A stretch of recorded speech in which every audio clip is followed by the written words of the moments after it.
हाय दोस्तों, नमस्कार, प्रणाम। का हाल चल रहा क्वेश्चन बनी जा।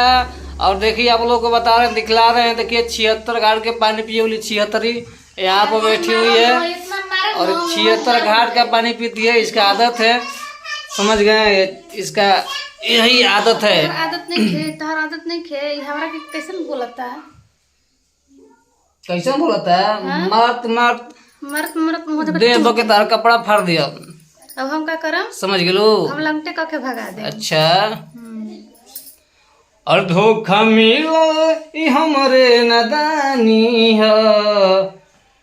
और जे करे से लभ कैली ओ करे से परेशानी है। बेवफा के करम भैया लागे खानदानी है। सब पिटबो करे नी। एक खानदान धोखा देले बा, देख धोखन दी हैं। यार खानदान जिंदगी भर धोखा देता ही बा, ये धोखा देती है हैं। तो हम उ मर्द नहीं, हम पटक पटक के प्यार करे वाला ही। पटक पटक के सही रखो। हम गलती करिए ना तो उठा पटक कम ऐसे रहो, ऐसे रहो। हम मुंह में के मर्द हैं, खुच खुचवा नहीं।